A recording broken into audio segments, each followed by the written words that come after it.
नमस्कार दोस्तों, आज हम अनुच्छेद 101 की चर्चा करेंगे। अनुच्छेद 101 में स्थानों की रिक्ति के बारे में बताया गया है। इस अनुच्छेद के तहत संसद का यदि कोई सदस्य बिना संसद की अनुमति के लगातार 60 दिनों तक अनुपस्थित रहता है तो उसकी सदस्यता रद्द कर दी जाती है।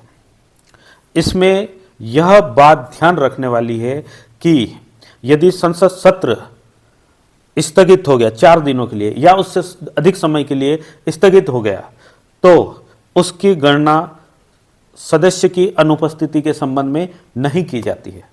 मतलब यह है कि कार्य दिवस की गणना संसद के सत्र के चलने से या उसके कार्य दिवस से होती है।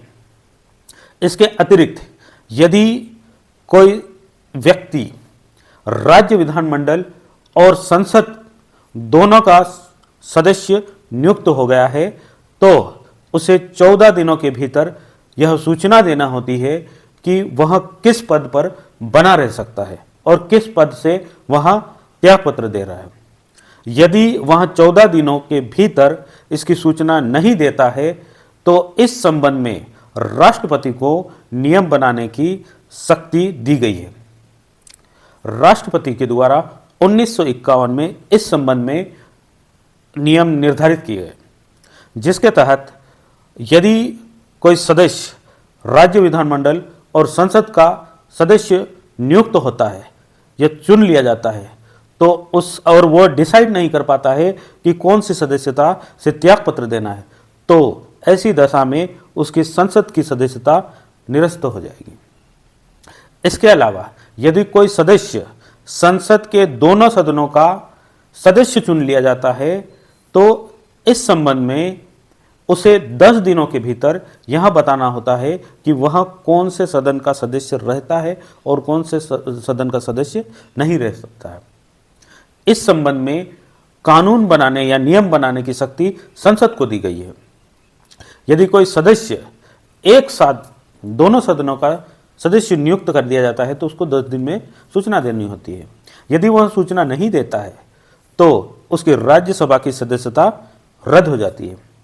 इसके अतिरिक्त यदि वो किसी एक सदन का सदस्य पहले से ही है और उसके बाद दूसरे सदन का सदस्य चुन लिया जाता है तो ऐसे में वो डिसाइड नहीं कर पाता है कि कौन सी सदस्यता चुनना है, तो ऐसे में उसकी पहले सदन की सदस्यता रद्द हो जाती है।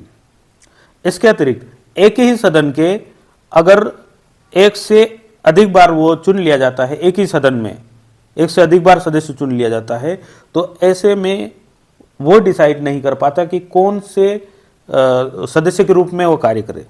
अगर वो डिसाइड नहीं कर पाता है तो उसकी पूरी जितनी भी सदस्यता है वह रद्द हो सकती है।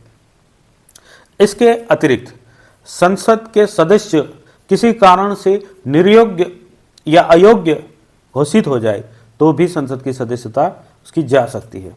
जैसे यदि वो दिवालिया या पागल हो जाए, भारत का नागरिक ना रहे, किसी मामले में 2 वर्ष से अधिक अवधि के लिए दोष सिद्ध हो जाए, लाभ का पद ग्रहण कर ले, संसद के द्वारा अयोग्य घोषित कर दी जाए, इत्यादि कारणों से भी उसकी संसद की सदस्यता जा सकती है।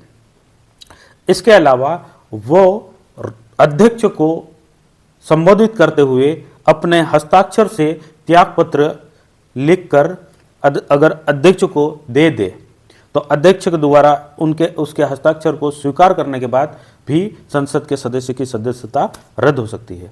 लेकिन यदि अध्यक्ष ने ऐसे इस्तीफे की जांच की और वहां उस इस्तीफे की जांच से संतुष्ट नहीं हुआ तो उसके त्यागपत्र को अस्वीकार भी किया जा सकता है। धन्यवाद।